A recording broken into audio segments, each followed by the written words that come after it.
The following program is made possible in part by the generous support of Harry Belafonte, Brooklyn Union, and New York National Bank.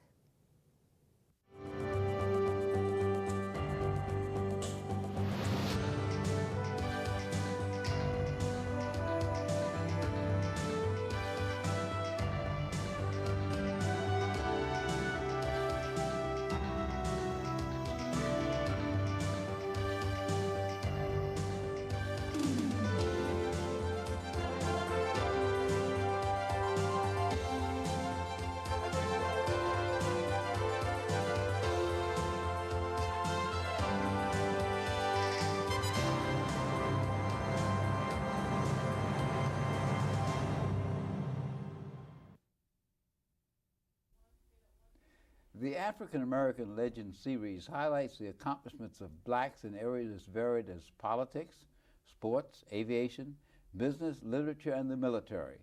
We will explore how African Americans who've been previously excluded because of segregation, racism, and lack of opportunity have succeeded.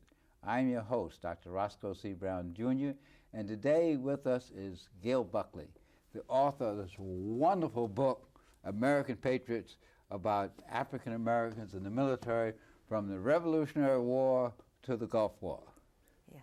Glad to have you with us today, Gail. Thank you. I'm glad to be on your program, and you're one of the reasons that I think the book is wonderful. That's right. Since you're in it. Tell me, what motivated you to write this book? Well, my first book, called The Horns, was a family memoir, and I kept coming up against or meeting family members who had been in the military. And I couldn't really sort of put them in that first book because it was just too crowded with relatives as it was. And one of my great uncles in particular was the person who most inspired me to write this book. He was in the Buffalo Soldier Regiment, the 24th Infantry. He had chased Pancho Villa in the Mexican incursion of 1916. He went to the World War I and never returned. So I wanted to write about him because he was very young, and I saw a photograph of him, and I just sort of wanted to know his story and the story of other blacks in the military. I didn't realize it was going to be such a huge subject. It took you, what, 11 years to do this? At least. At least. Because, first of all, a number of people, even I'm sure some of our viewers, aren't aware of the fact that blacks were totally segregated in the military to 1948. Yes, they were. Given that our period in this country is from 1619, given that we fought in the Revolutionary War in 1776, all of a sudden, 1948, before we could be really fully citizens? Well, curiously enough, the War of Independence, the first war in America in 1776, was totally integrated. The Continental Line was completely integrated. Washington talked about his mixed multitude. And blacks were, by the end of the war, blacks were at least 15% of the Continental Army. So that's a story that no one knows. But part of that story has to do, again, with the struggle of blacks for freedom, because originally Washington didn't want black troops, just like Lincoln didn't want black troops. Exactly. And when Lord Dunmore of Virginia promised citizenship to anybody who fought against the British, all of a sudden things changed. Absolutely. So, and those are some of the wonderful stories that are in this book. You write so clearly and so decisively about these issues, so much so that it makes you want to say, well, this is the way it was? Yes. Yes. What would I have done in that situation? Well, it's fascinating because, for example, we talked about George Washington. There were blacks at Lexington, Concord, and Bunker Hill, and he kicked them out when he became leader of the Continental Army because he was a slaveholder.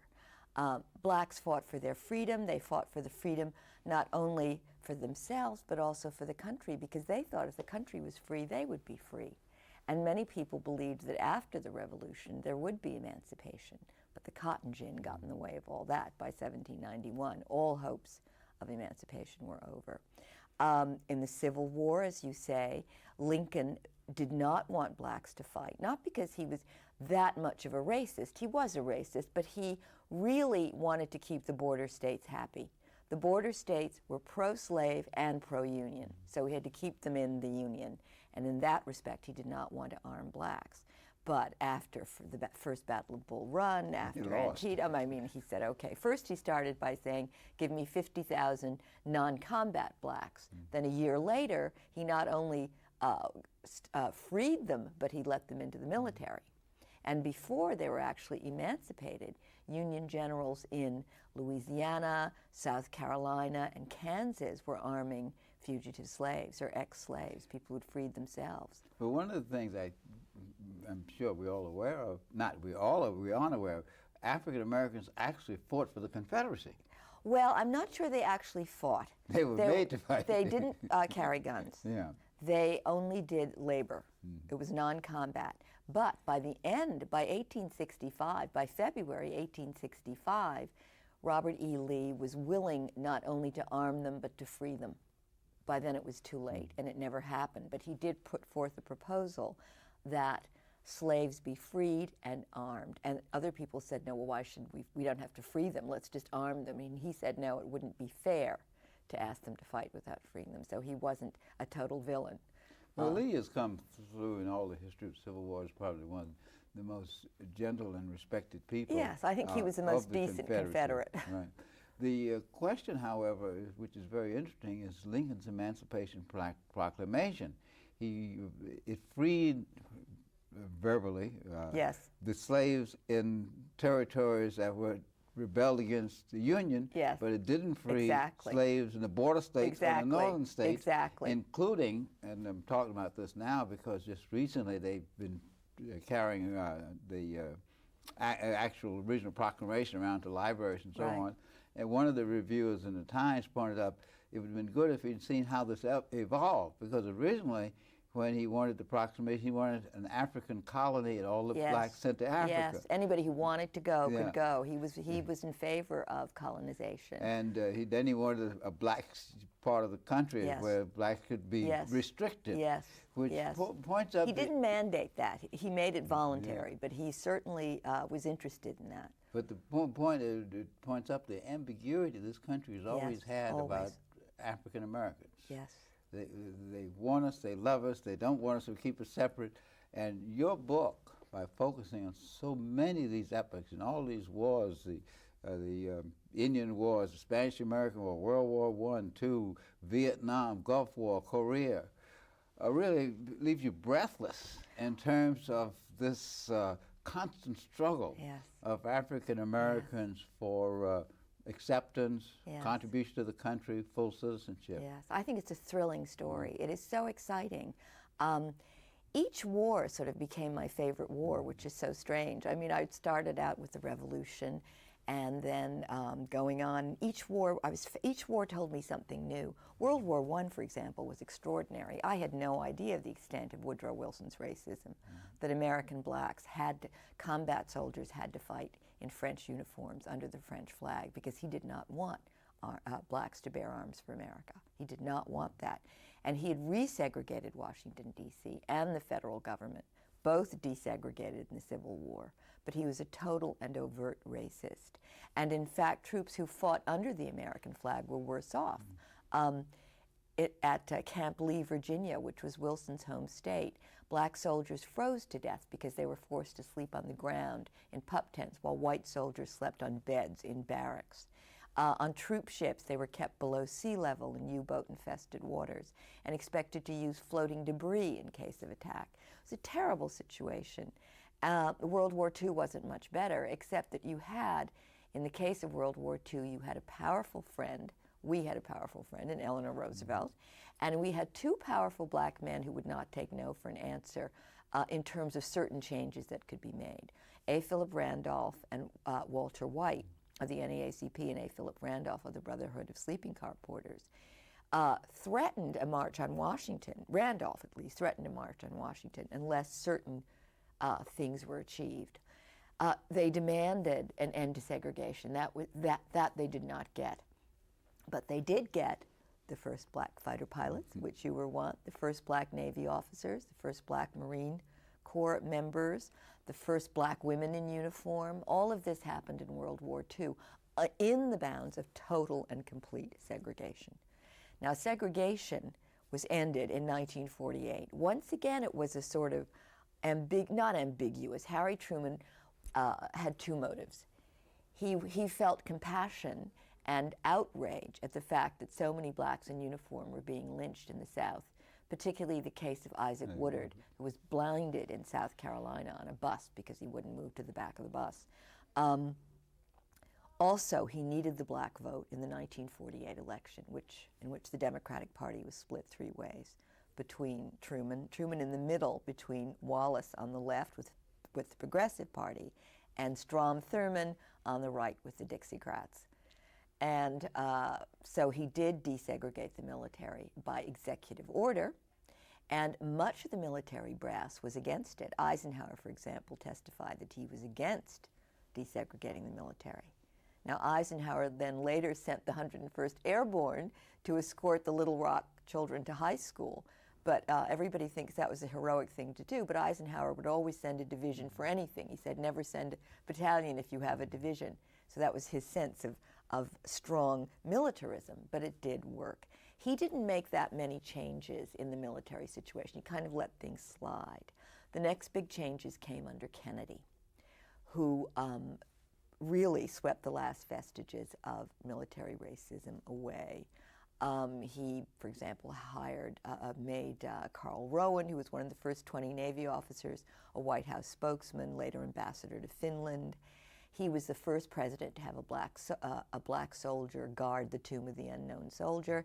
And the Gazelle Committee, which was this new committee which he formed by executive order, mandated that commanders respect the civil rights of blacks and their dependents on as well as off base, and this was an extraordinary change. So things began to really change after that, and the new military really was born. Korea was a funny case because it began in segregation, even though Truman had desegregated the military, but that was a military mindset. And the poor 24th Infantry, which won the first battle, won the first Medal of Honor, was then deactivated for cowardice in Korea. That's a study that's extraordinary, and there have been some wonderful books specifically on the 24th Infantry in this situation, which everyone should read. Now, here we are in the 21st century. You grew up, as did I, mainly in the 20th century, and you did this research, and you found out the depth of racism and the paradoxes of racism. How does this make you feel right now as a black American in the 21st century? Again, it's a paradox. It makes me feel incredibly patriotic because these people are so patriotic that I'm writing about. It also makes me angry and ambivalent in many ways because of the way blacks in the military were treated. But then you come to the Gulf War, and it's as if it's full circle. You had Colin Powell, chairman of the Joint Chiefs. You had General Calvin Waller, who was one of my dear friends, who died while I was writing the book, who was second in command to Schwarzkopf. You have the first American to shoot down a Scud missile over Riyadh. It was a black woman called Lieutenant Phoebe Jeter. So you have this whole thing coming full circle.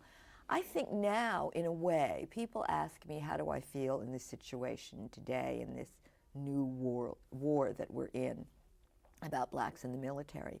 And I honestly feel that the issue of blacks in the military, I think, has been solved. I think it's about Americans in the military and how they feel about going to any sort of war. It's between every individual and his or her conscience. And the military has been very good since the 1970s to young black men and women. Yeah, the military has been probably the most advanced organization in terms of opportunity, affirmative action, et cetera.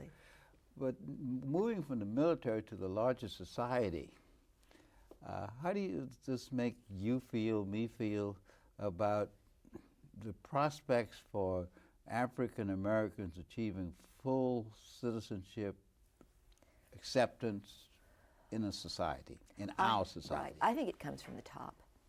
I think it totally depends. I think it's always political. I don't care what the issues are. It's always political because it can be made better or worse depending on the leadership from the top.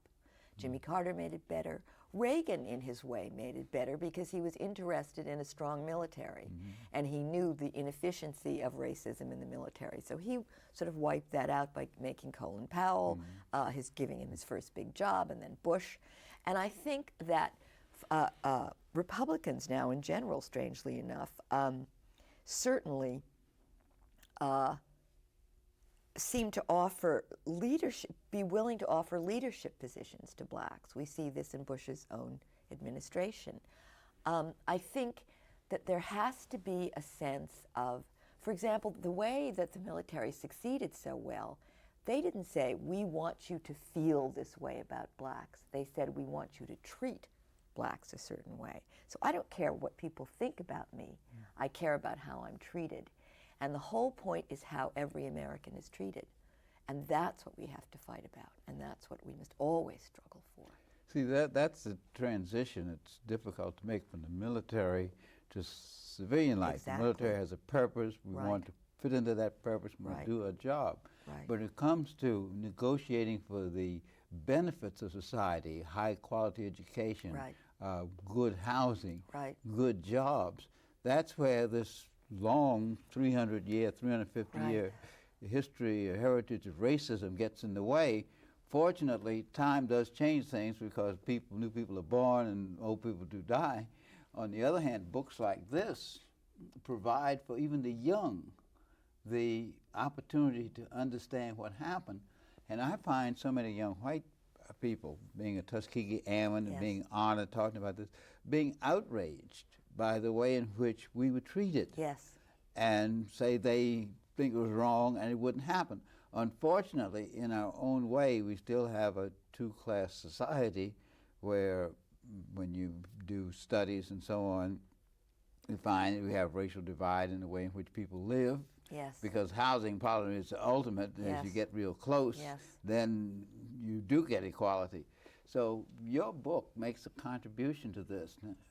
When you go to schools, you go all over the country, book presentations, etc., what kind of reaction do you get from the children? Let's say an average 12 or 14-year-old or 15-year-old who hears you, who reads this book, other than the fact, did this happen in my country? What about it? Well, what kind of reaction do you get? Well, actually, I have not yet spoken to very young audiences. I expect to do so with the paperback and with which is coming out this spring in May of 02. Yes, my goodness, I can't believe Time goes, you know. Right. And also the following year, Knopf is going to publish a young person's edition of this.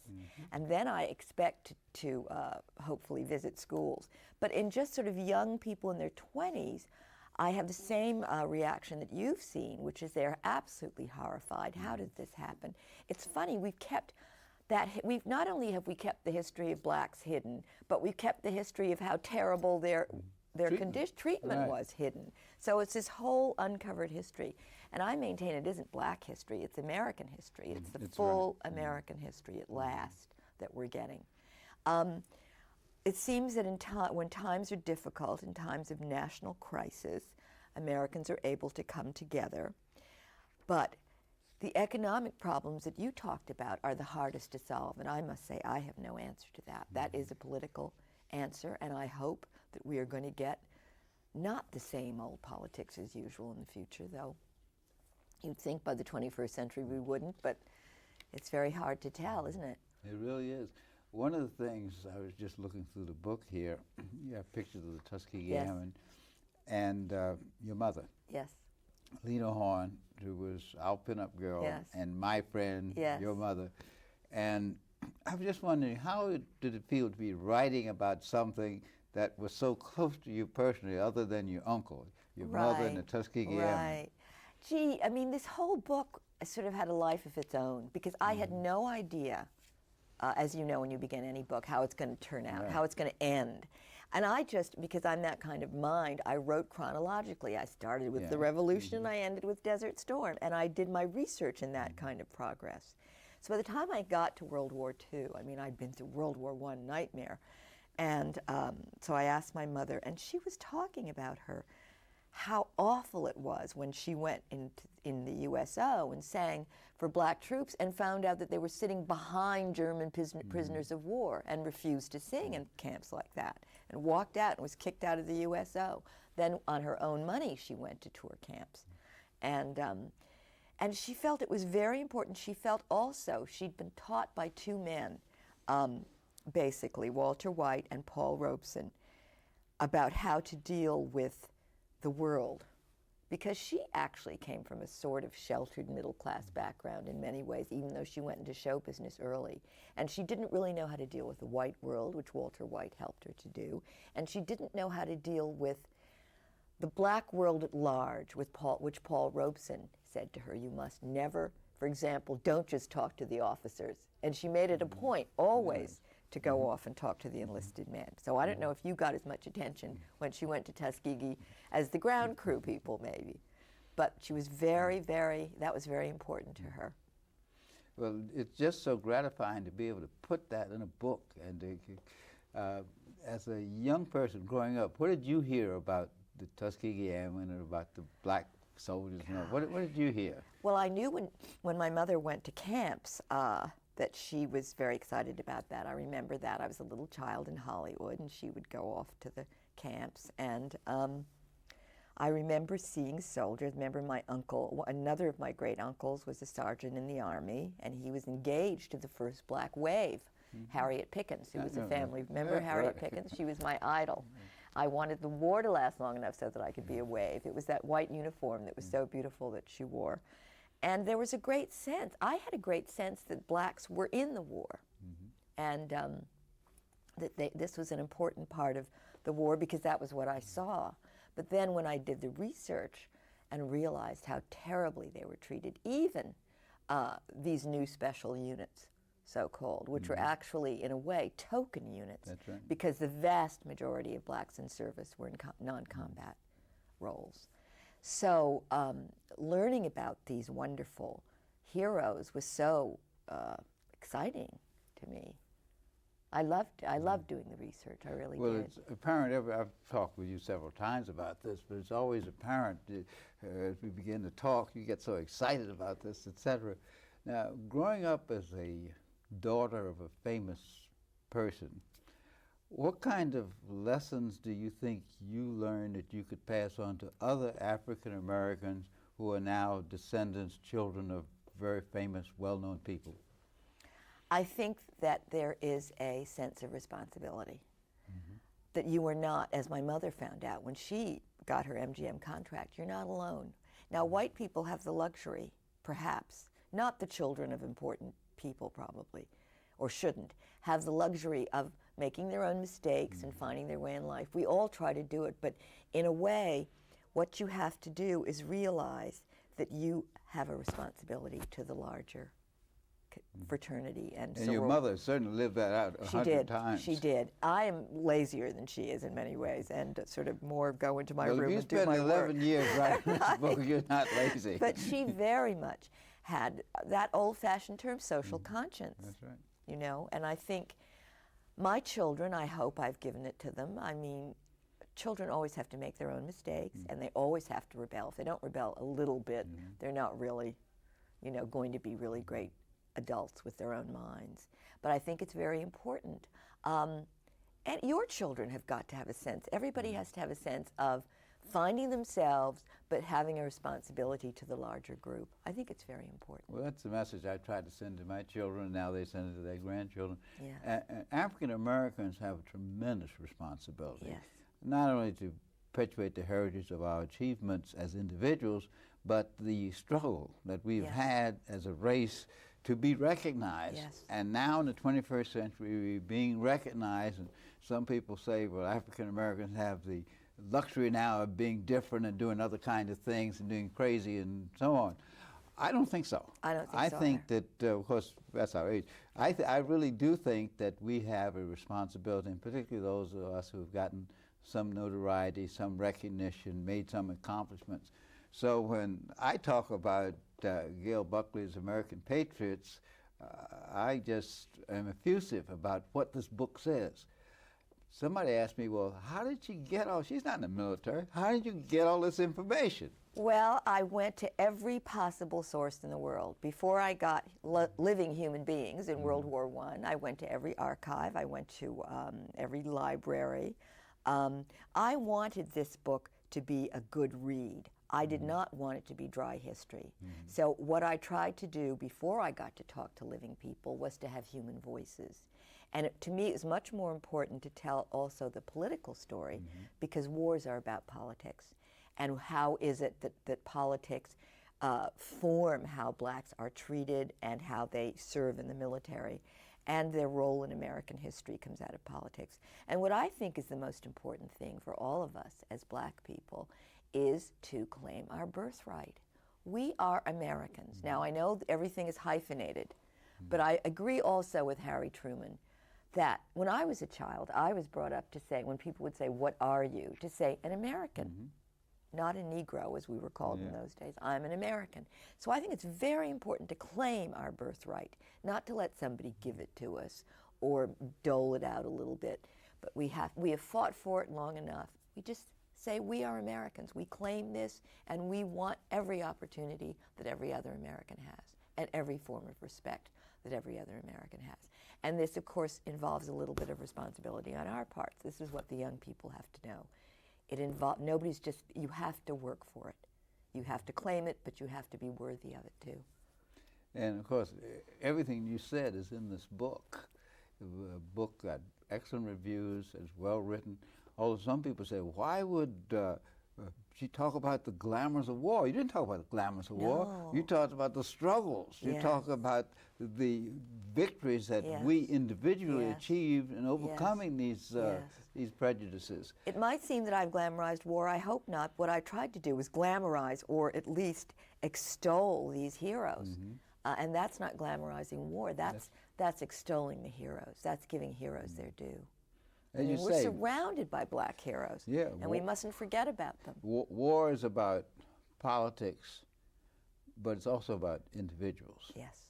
And the question is, how do you merge those? If you let your nationalistic jingoism place wars at the top of the ideological heap, you really lost the humanities, because we're on what side on? People die, people get killed, people work for causes, they are maimed and so on. And they come back to a society, and you talked about that. That often rejects them. You come back to a society that often rejects you, particularly in Vietnam. You have all of these concerns. So when you write about war, and you write about the struggle for equality, and you write about the struggle for recognition, you're really talking about life in America. Yes, it is definitely life in America. And the title, American Patriots, is probably, I don't know how you got this title, but it's probably about the most appropriate title you could possibly have. I agree. I think the patriotism of blacks is amazing because of what we've gone through, and we are claiming our country. We are fighting for our country, but you have to ask your conscience also, do you agree with every war that you're going to fight? Right. And every American has the right to be a conscientious objector. Absolutely, every American. And some of our great leaders have been from that particular background. Absolutely. And circumstance, to a certain extent, determines what you do. Yes. I became a Tuskegee Airman because it was a challenge. Absolutely. I loved to fly. Absolutely. And I was lucky enough to survive it and to do some outstanding things, as did some of my many, many colleagues who rose to great positions in the society. I agree with that the World War II generation is extraordinary. They have this sense of the challenge that they had to face. Now, for example, Vietnam, that's a tragic story. And the challenge I have to face is to say thanks, Gail Buckley. Well, we have to talk about this a lot longer. Please tell your mother I said hi. I will. Thank you. Okay. Thank you.